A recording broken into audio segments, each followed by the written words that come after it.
everybody, I want to show you quickly how to make a great Irish stew just in time for the kids going back to school. This is a brilliant one to freeze. It's a brilliant one. It keeps in the fridge for a couple of days. There's very little preparation in it, but it does take a couple of hours to cook, but it just sort of cooks in the background. So it is it's a great one. I always have it in my repertoire, particularly as the sort of evenings get a bit cooler and darker. Okay, so what I'm going to use is some chopped onion and garlic.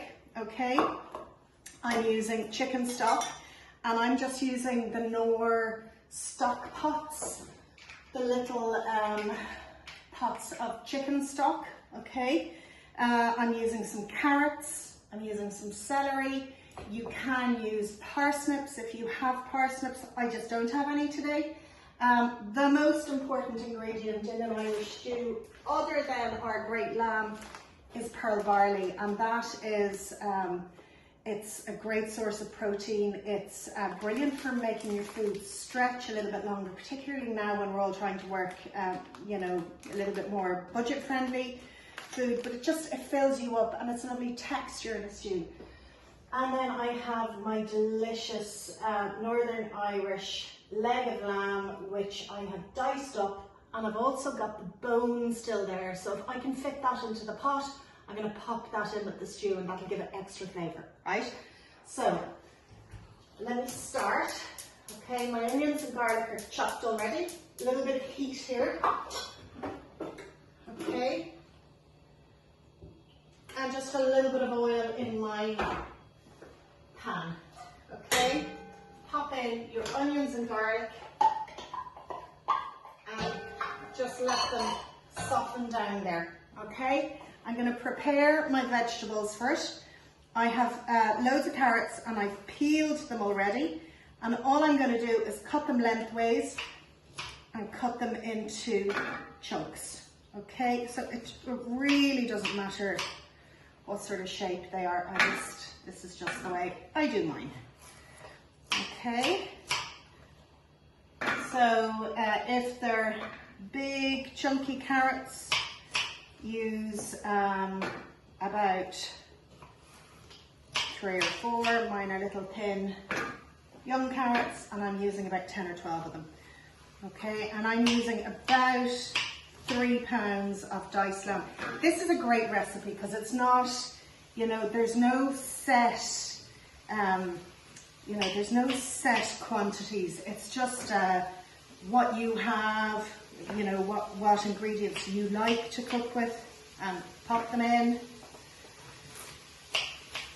Okay, so that's my carrots chopped. And I'll do the celery next in a sec. Now, I know there are lots and lots and lots of celery haters in the world.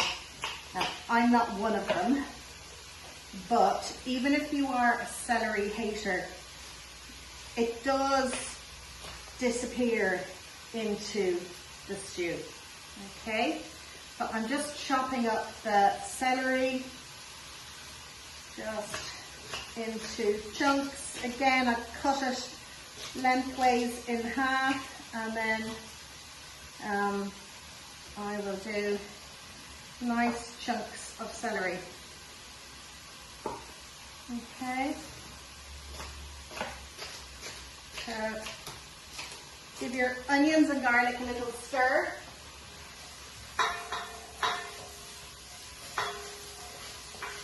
When they've had maybe 5 or 6 minutes softening, add your lamb at that point. Okay, so I just find it more economical actually to buy a leg of lamb when it's on special offer, or a shoulder of lamb when it's on special offer, and chop it myself, rather than buying the packs of diced lamb. But you can use just any, you know, any nice diced lamb that you can find. Okay, so my veg are ready, barley's ready. Forgot to tell you about the thyme. Okay, and that's what's going to give it lovely traditional Irish stew, Irish flavour. Okay, so I'm going to add in my lamb now. Okay. Pop it in. Give it a stir. So obviously my hands are clean and I'm just going to give them a wash before I move on to something else. Now, salt and pepper, really, really, really important to season all your food. I really believe that salt is probably the most important ingredient in tasty food. So my salt of choice is Maldon sea salt, and I'm just using a good, maybe a teaspoon of it there. Tiny little bit more. Okay, and I'm just